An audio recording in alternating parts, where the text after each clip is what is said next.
Imagine this. You stand at the absolute pinnacle of power, an emperor whose every command shapes the world, yet you feel utterly lost, adrift in a sea of internal conflict. What if true power isn't about controlling others, but mastering yourself? And what if that path has already been illuminated for us by an unlikely source? The writings of Marcus Aurelius, far from being just dusty philosophical treatises, are actually a radical and practical manual for psychological self-mastery, forged not in the quiet of a scholar's study, but in the crucible of intense personal struggle and responsibility. This isn't a historical curiosity. It's an invitation to reevaluate everything you thought you knew about power and well-being by looking inwards rather than outwards. This contrast between outward authority and inner turmoil is not unique to ancient emperors. It's a pattern that echoes across time, including our own modern era. We live in a world where the carefully curated personas we present to the world often mask a very different reality of doubt, worry, and dissatisfaction. The paradox is this: those who appear to be most in control externally may actually be fighting the hardest battles internally. Think of modern leaders whose public success contrasts starkly with their private struggles. Consider also your own experience and how you might be projecting an image of stability and happiness online that hides a much deeper and more complex internal reality. This is where Marcus Aurelius offers us a revolutionary alternative, a path to real power by working from the inside out. This brings us to a critical question. In our contemporary world, filled with a relentless pursuit of external validation, where are we to find genuine meaning, purpose, and lasting happiness? Marcus Aurelius, through the wisdom he painstakingly documented in his personal journals, provides us with timeless strategies that are as relevant today as they were in ancient Rome. He acknowledged that suffering is an inherent part of the human experience. What if, by turning to these ancient ideas, we could not just understand this suffering, but navigate it with greater awareness and fortitude? This isn't about escaping the difficult moments of life, but engaging with them from a place of strength and equanimity, which is as valuable today as it ever has been. The true impact of Stoic principles extends far beyond abstract philosophy. They offer practical, real-world tools for cultivating emotional resilience, enhancing self-awareness, and finding genuine inner peace. Understanding and applying the wisdom found in Marcus Aurelius's writings is a transformative path, one that empowers you to skillfully navigate the stresses of modern life and gain profound clarity into your internal experience. This is not about controlling your environment, but about developing an unwavering center of awareness that allows you to respond effectively to external events, making it very clear that your path to stability lies in understanding your inner experience. A critical distinction that must be made here is the difference between regulating your emotions and suppressing them. A distinction that is very often misunderstood when people first encounter the ideas of Stoicism. The Stoic path is not about repressing or denying difficult emotions. It's about consciously and skillfully choosing how you respond to them, guided by reason rather than reactive impulse. Take the situation of receiving a harsh criticism. The common reaction is to become angry and defensive, or to shut down and withdraw. A Stoic approach would be to first acknowledge the feeling, then observe it, and finally choose a response that aligns with virtue and acceptance, rather than reacting from a place of emotional imbalance.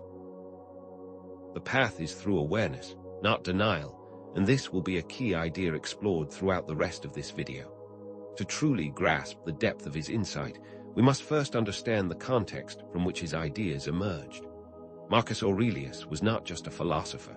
He was the emperor of Rome, ruling over a vast empire and navigating immense political and personal challenges. He faced war, betrayal, loss, and the crushing weight of responsibility, all while striving to live a life of virtue and purpose. This was not an abstract intellectual endeavor, but an experience grounded in the realities of leadership and personal experience. This is a crucial element to understanding his methods. He wasn't some detached, academic observer. He was in the trenches, like us, while carrying a massive responsibility, while still committed to a path of self-discovery. The core of Stoicism lies in practical concepts that directly translate to your lived experience: virtue, acceptance, and the dichotomy of control. These are not merely intellectual ideas to be debated in an academic setting. Rather, they are concrete and applicable principles designed to guide you towards achieving a sense of inner peace and mental clarity. For example, the concept of the dichotomy of control is not about passive resignation, but about actively focusing your energy on what you can influence and consciously releasing what you cannot. Imagine facing a stressful work deadline.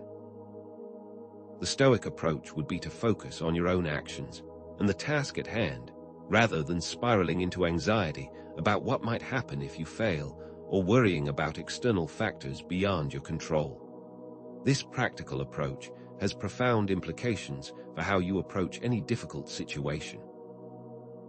At the heart of Marcus's philosophy was a deep commitment to self-reflection, which he carefully documented in his private journals. This is not just an academic undertaking, but a practical method of personal inquiry that anyone can use today. Consider the simple act of writing down your thoughts and feelings. You could be emulating the process that Marcus used to navigate the complexities of his own internal experience. What questions might you ask yourself when facing difficult situations? How can your journaling practice illuminate the deeper patterns of your internal experience? We will come back to this practice throughout the rest of the video. How did a man with so much power and responsibility also struggle so deeply with his own internal turmoil? How did he find a pathway to inner peace when faced with the incredible pressures of being an emperor? And why is his journey so relevant to a modern audience who, in many ways, face similar challenges? These are some of the questions we'll be exploring together in this video. Questions that reveal the power of an approach that is very different than common, modern perspectives. Marcus's approach to self-mastery was radical for his time. It was a shift away from the outward display of power and a movement towards the often challenging internal work that is required to find balance in our lives. He wasn't just telling you to have a stiff upper lip. Rather, his methods present a revolutionary approach to personal development that remains as relevant today as it was in ancient Rome. His journey challenges many commonly held assumptions about the nature of power and self-improvement, and invites a much deeper exploration of your own inner world. Even a figure as powerful as Marcus Aurelius had moments of self-doubt, times when he questioned his own path and struggled to align his internal world with his external persona. This inner conflict, which is so openly displayed in his personal journals, reveals a deeper truth: that the path to true wholeness is not about achieving perfection, but embracing the totality of our being, and in many ways, this requires engaging with the often difficult parts of ourselves. It is a practice that invites us to embrace the shadow, as we will explore later in this video. Ultimately, Marcus's principles offer a transformative path for anyone who seeks a deeper understanding of themselves and a greater sense of inner peace. We will explore a story loop that connects acceptance and awareness that is often missed, and this is why many people get stuck in psychological patterns. Get ready to embark on a journey of self-discovery that might just redefine how you see your own power, your potential, and your own understanding of what it truly means to be human. So far, we've explored the theoretical underpinnings of Stoicism and Marcus Aurelius's unique approach to self-mastery. But how did these concepts translate into the lived experience of a man burdened with the vast responsibility of leading an empire? His Stoic principles were not just abstract philosophical concepts. They were the very strategies he employed to navigate his own internal battles, revealing that his approach to philosophy was not an academic endeavor, but a practical response to real suffering. Through his personal journal, we have an unprecedented view into the mind of a man who, while holding immense power, was also grappling with very human feelings of inadequacy, frustration, and loss. He wasn't a dispassionate observer, rather. He was a man desperately trying to find his own path through a complex world, revealing the deep truth that Stoicism was, for him, a tool for survival. Consider, for instance, his reflections on the burden of leadership. He writes, "The things you think about determine the quality of your mind. Your soul takes on the color of your thoughts." How do we reconcile these deeply personal reflections with the image of a powerful emperor? Marcus struggled to align the demands of his public role with his inner sense of integrity and purpose. He often felt the weight of expectation and responsibility, and he recognized the internal conflict that arose from having to maintain a public persona that often masked his own feelings of vulnerability. He speaks candidly of his frustrations with political duties and his own self-doubt, revealing a man who is deeply aware of the potential gap between his inner experience and the image he projected to the world. These passages reveal a man who was not detached, but rather intimately engaged with his own humanity. This brings us to a concept extension of the idea of the inner and the outer. The idea of the persona. The persona in Jungian psychology is the mask we wear for the world. It's the image we project to others that often hides the more vulnerable, complicated aspects of ourselves. In many ways, Marcus, as emperor, was expected to be the perfect embodiment of strength, wisdom, and control. Yet his journals reveal a man who was often plagued with self-doubt and the pressures of political responsibility. He was aware that he was playing a role, and that there was often a tension between the man he was expected to be and the man he truly was. This insight is incredibly useful for modern viewers, since we all struggle with the pressure to live up to the expectations of others, often at the expense of our own internal well-being. This awareness highlights that the Stoic method is not about eliminating our inner experience, but rather about understanding the relationship between the internal and the external. Think of a modern public figure, someone who presents an image of success and competence, but is clearly struggling with personal challenges that are hidden from the public. This is a reflection of the same problem Marcus dealt with in his own life. The pressure to maintain the persona creates a tension between our true selves and our projected image. The Stoic method recognizes this separation and invites us to become more aware of our internal experience while simultaneously acting with virtue in the external world. The key idea here is that we do not have to eliminate our emotions, but rather we can observe them with more awareness. This is very different from suppression. Now let's turn to pattern reinforcement, virtue in action. Marcus's commitment to virtue was not just a theoretical ideal, but a very practical guide to his daily decisions and actions. He understood that true power is not about controlling external circumstances, but about how we respond to them, guided by reason and virtue. He chose actions that aligned with his principles, and not merely from the raw impulses of his emotions. How often do we find ourselves reacting emotionally, rather than acting from a place of principle? Marcus's approach invites us to observe our own patterns of response, and to consciously choose a path that is in alignment with our deepest values, and this is a practical approach to self-mastery. Consider, for example, a difficult conversation you might have with a colleague, friend, or even family member. The common response is often to become defensive or react emotionally. However, if we take a moment to recognize our emotional state and understand that we can choose to respond from a place of virtue, we can approach the situation very differently. We can consciously choose to act from a place of compassion, understanding, and integrity, rather than from our raw emotional reaction, which is exactly the method that Marcus used in his own life. His commitment to virtue, even in the most difficult situations, serves as a powerful reminder that we always have the potential to choose our path, even in the face of adversity, which is how his ideas remain so relevant for us today. Moving into our next section, let's explicitly connect the ancient wisdom of Stoicism to the practices of modern psychology. The ideas of Marcus Aurelius are not just historical artifacts. They are deeply connected to contemporary psychological techniques such as cognitive behavioral therapy, CBT, and mindfulness. The practice of identifying and challenging negative thought patterns, central to CBT, has direct roots in Marcus's emphasis on examining our own thoughts and judgments. How often do we find ourselves trapped in cycles of negative thinking without even realizing that we have the power to change it?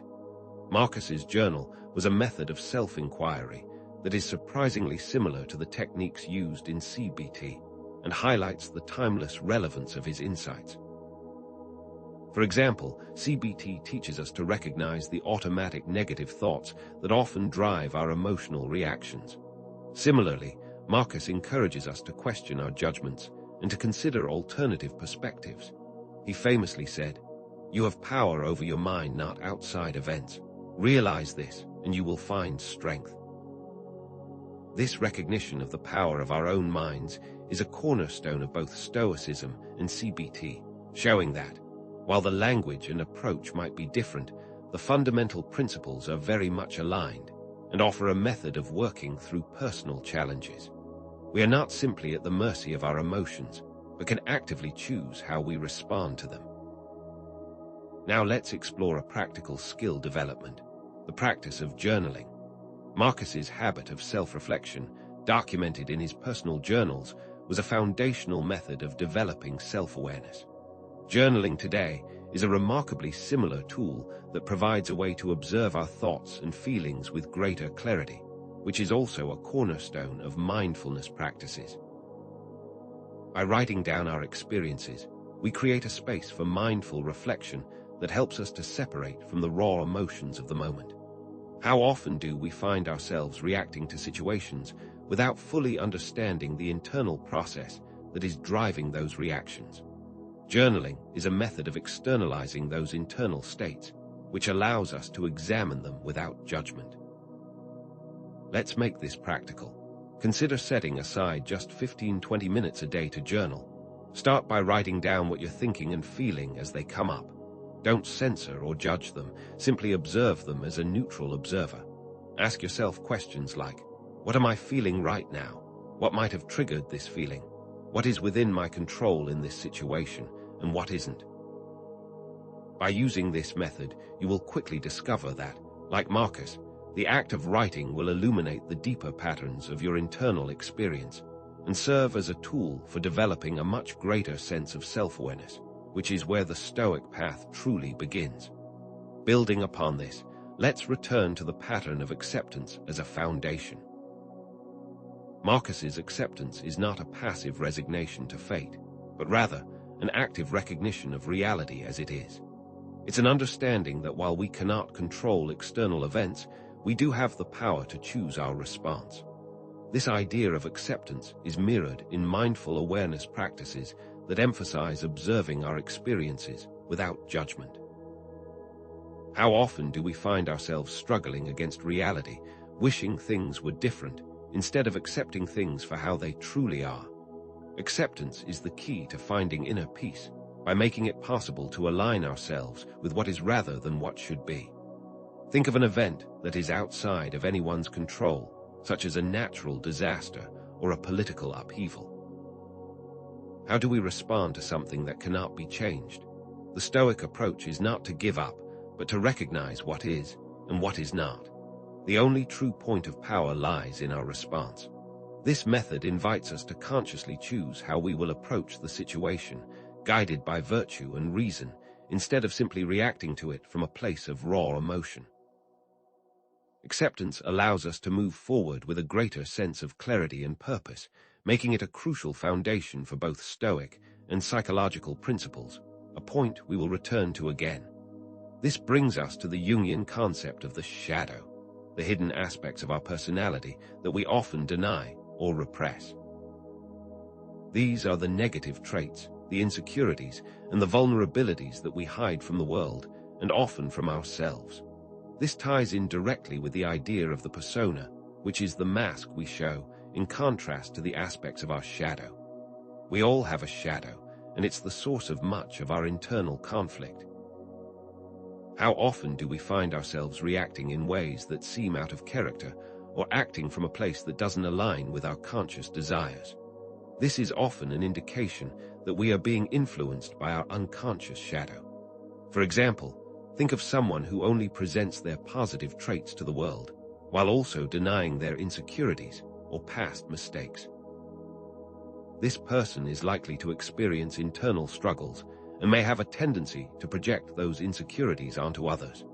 This is a common human experience and a demonstration of how our shadow can influence our thoughts and actions.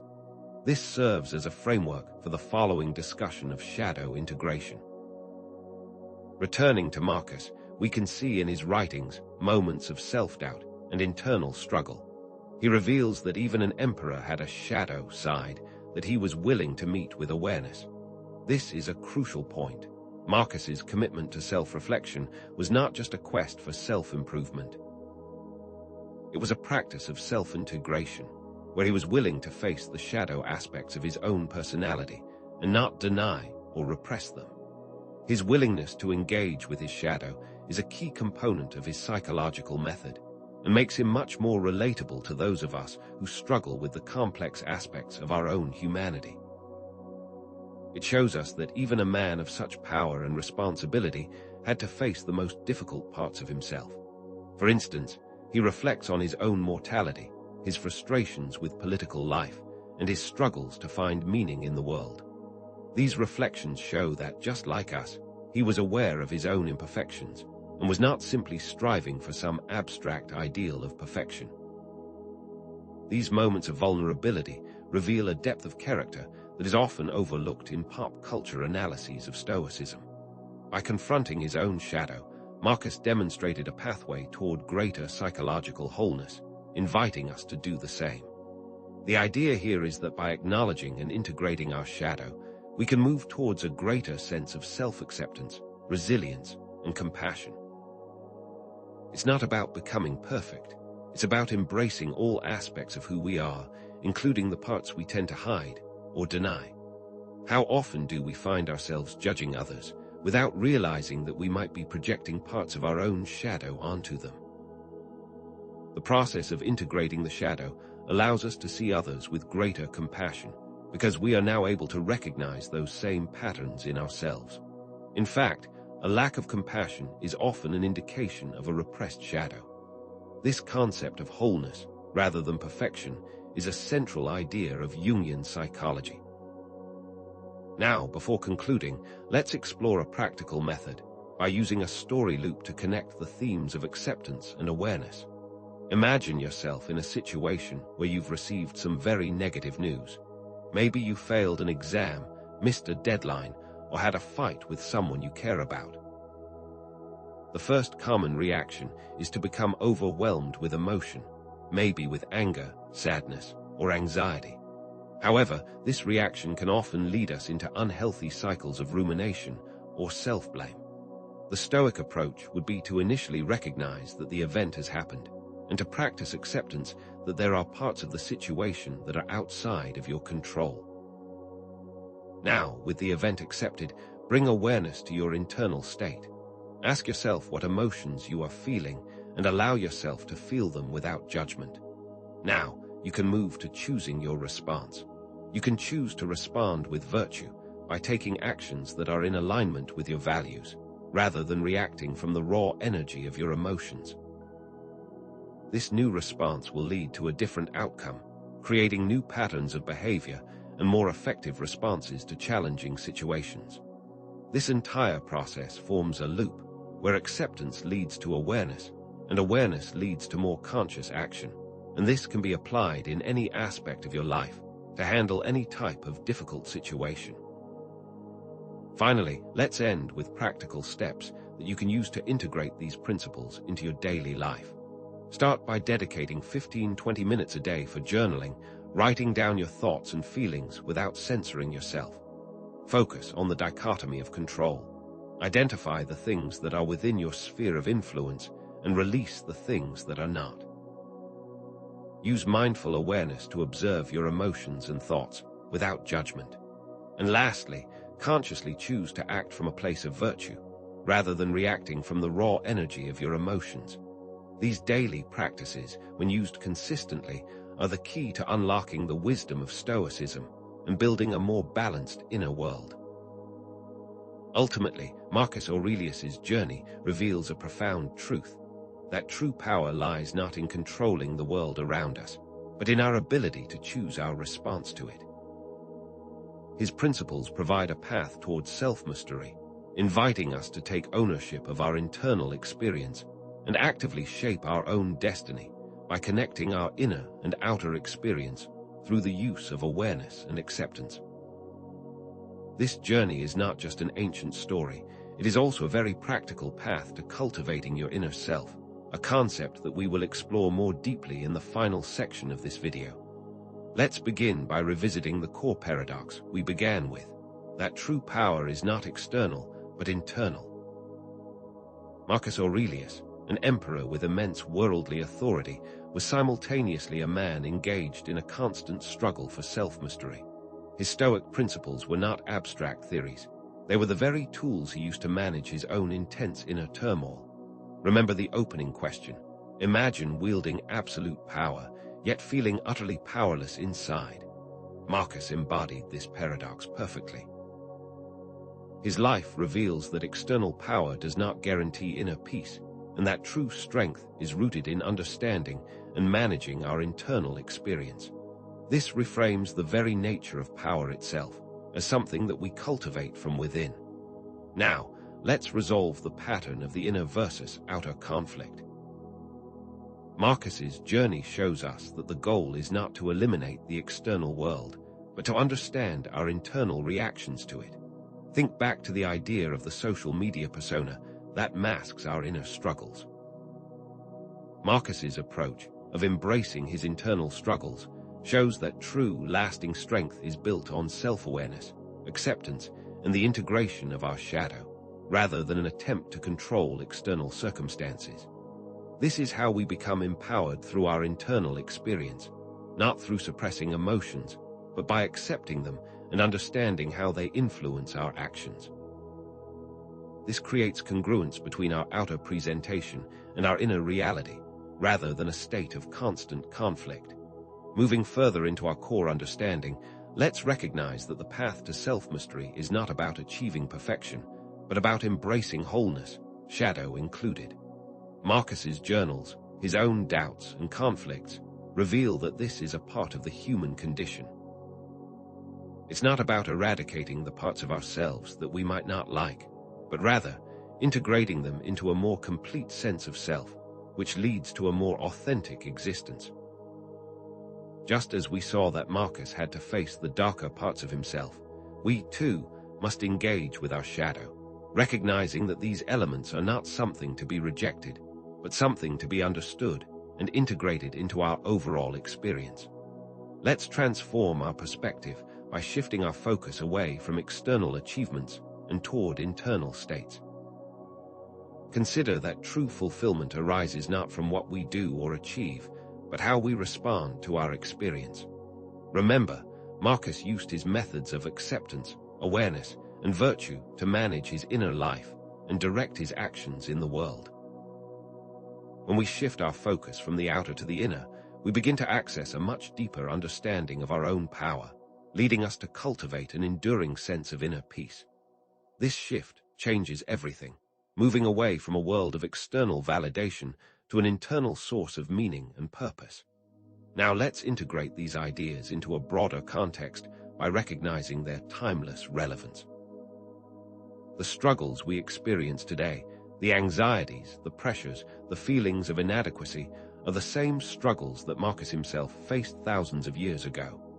This ancient path towards self-mastery is still available to us, revealing that we are not alone in our suffering. The principles of acceptance, awareness, and virtue can be applied to any modern-day problem, whether it's anxiety, depression, or a relationship struggle. The path has always been here. All we need to do is choose to take it. Let's reinforce the meaning of virtue as a guide. Marcus showed us that the Stoic path is not about suppressing emotions, but rather consciously choosing to act from a place of integrity and virtue. Remember the story loop we explored.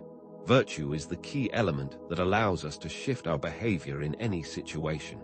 This is an active engagement with the world, not a passive resignation.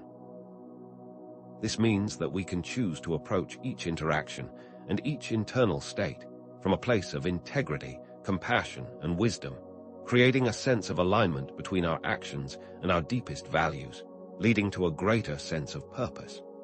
The implications of these practices for building resilience and inner peace are immense. Understanding Marcus Aurelius's path provides practical tools for navigating life's challenges with greater wisdom and emotional strength. Acceptance, awareness, and shadow integration allow us to build a more resilient sense of self, so that we are able to navigate any of the storms that may arise. It's through these practices that we become much less reactive and far more in tune with our inner experience. The path is not easy, but it is a path that can lead to genuine and lasting inner peace. Let's make one final shift, understanding that the real transformation comes not just from understanding these philosophical ideas, but also from putting them into action. This path of self-mastery is not just a thought experiment, it's a practical method for living a more authentic life. The journey begins by choosing to integrate these Stoic principles into your daily experience, by taking the action that is in alignment with our deepest values. This is not simply an intellectual pursuit, but a practical application of a timeless path towards self-mastery. Now let's circle back to the importance of journaling as a means of self-reflection. Marcus used this daily practice to cultivate mindfulness and awareness while integrating the shadow aspects of his own personality. The journal is not just a place to write, but a place to observe your inner world, to explore your shadow, and to consciously choose to direct yourself towards a life of virtue. It is both a tool for action and a place for reflection. This is your way to create a dialogue with yourself, to explore the deepest parts of who you are. Finally, let's revisit the story loop. This loop, with its repetition of acceptance, awareness, and conscious choice, reveals the importance of that internal choice that allows us to transform our experience. The external situation is not the true source of our suffering, but rather our internal response to that situation. The key to that loop is always the conscious choice to respond with virtue, rather than being swept away by our raw emotional state. We are not simply a puppet at the mercy of external situations, but rather powerful agents with the ability to direct our own paths. Let's address the questions that we posed at the beginning. How did Marcus find peace despite his challenges? He did it through embracing his internal experience, choosing virtue as his guide, and by consistently engaging in practices of awareness and acceptance. This is the path that Marcus himself followed, a method that we can apply in our lives. This path is not always easy, but it's a path towards a more authentic life, where we become more aware of our true potential. The tension created by the initial paradox can now be released, by recognizing that self-mastery is not about eradicating inner conflict, but about integrating it to become a whole being, and this is how true inner peace is achieved. The journey of self-discovery is continuous. This path is not a destination, but rather an ongoing process of learning, growing, and becoming more aligned with who we truly are. There is an end to the video, but the path goes on. Now, let's plant some seeds for the future by asking a few more questions. How can you use these principles to improve your relationships? How can this understanding impact your career and your life choices? What happens when you intentionally choose virtue over your initial emotional reaction? How can you create a life of purpose by integrating all aspects of yourself? These are all avenues of exploration that can continue long after this video is complete. Consider exploring further support by sharing your experiences with others. The community of fellow seekers can provide you with much-needed support and insight as you explore this path. Share your own experiences and insights in the comments. Let's connect with one another and learn together. The conversation is just beginning. If you want to explore this further, here are some actionable steps. Start by reading Meditations directly. Explore the work of Carl Jung on the shadow. Examine modern mindfulness and CBT practices. These are all fantastic tools for going deeper on your journey. This is not just a theoretical path. It is one that has been proven through experience and can lead to a more authentic and fulfilling life. Finally, remember that the journey to self-mastery is ongoing. Embrace this path with curiosity and dedication. Each of us are on our own personal journey, and the practices of Stoicism are a method to continue on that journey with greater clarity and purpose. Go forward with the understanding that self-mastery is a process, not a destination, and that each of us are on a path of self-discovery. The journey continues.